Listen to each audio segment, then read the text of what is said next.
I'm going to ask you to join me in a little thought experiment. But for this to really work, I need your full, undivided attention. So, let's begin. I mean it, stop what you're doing, right now. If you need to, just pause this, put your phone down, close out your other tabs. Just find a quiet space where you can be truly present for the next few minutes. Trust me, what we're about to do, it's important. Okay, now I want you to picture a hospital room in your mind. The lights are kind of dim, the walls are that sterile, impersonal white, and there's this sound in the background, this rhythmic mechanical beep, beep, beep. Breathe in that air. You can smell it, right? That clean, chemical, antiseptic smell, maybe mixed with something older, something frail. You're lying in the bed, and you can feel it. Your skin feels thin, your breathing is shallow. This is it. This is your last hour on Earth. There are no more next Mondays, no more some days, no more laters. The game is over.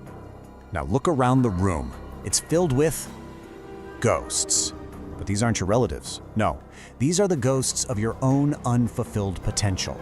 That business idea you were too scared to start. That talent you never bothered to develop. The person you could have become if only you hadn't let fear win. They're all here. And they're all looking right at you. And then, one by one, they start to speak. And their voices are this mix of disappointment and anger. They're telling you that you were their only shot at life, and you let them down. And now, they have to vanish forever, right along with you. Just sit with that feeling for a moment. That crushing, absolute weight of a life that wasn't fully lived. What does that feel like? So, how does anyone end up in that room, haunted by those ghosts? Well, it all starts with this one single, powerful delusion that almost every single one of us buys into. On one side, you have the lies we tell ourselves. You know, oh, I'll start next Monday. I'm just not ready yet. I've got plenty of time. We act like time is this infinite resource. But the truth? The truth is you've been dying since the moment you were born. Every second that ticks by is gone. Forever. You can't get it back. I want you to think of your life like an hourglass, but this one has a crack in the bottom. The sand is your time, and it's just constantly leaking out, whether you're paying attention to it or not. You can't stop the leak. And that belief that you have plenty of time, that is the ultimate delusion. Okay, so if this delusion is the disease, is there a cure? Well, luckily for us, some ancient wisdom offers a really powerful one. It's called Memento Mori. It's a practice from the ancient Stoics, and the Latin phrase means simply, remember that you must die. Now I know, that sounds heavy, but stick with me. They didn't see it as morbid. They saw it as a tool. And you gotta understand this part. The point of Memento Mori isn't to make you depressed. Not at all. It's meant to wake you up. See, when you really truly grasp that your time here is finite, all the small petty fears, they just kind of fade away. Worried about what people might think? Guess what? They're gonna die too. This practice just strips away all the nonsense and leaves only what is absolutely essential. So this idea, this clarity, it brings us to a really surprising way of looking at value, at wealth, and where you can find the most of it. Let me ask you a question. What do you think is the wealthiest place in the world? Is it Dubai with all its skyscrapers? Silicon Valley with the tech giants? Where is the most value actually concentrated on this planet? The answer is the graveyard. Yeah, surprising, right?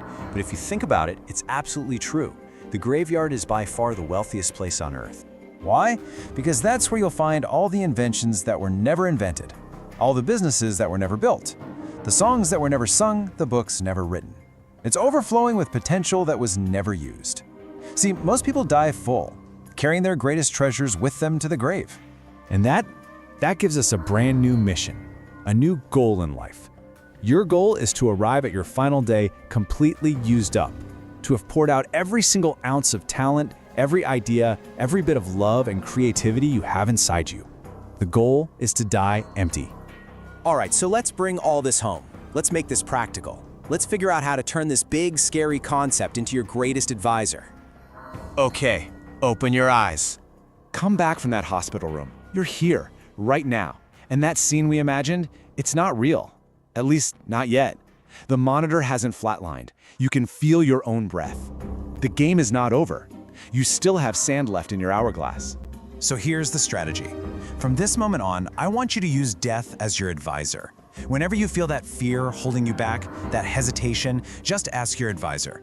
In the face of my inevitable end, does this fear, this embarrassment, does any of it really matter? And you know what the answer will be every single time? It will be no, just do it. That ticking you hear, it isn't just in your head, it's real. The clock is ticking. So the only question that's left is, what are you going to do?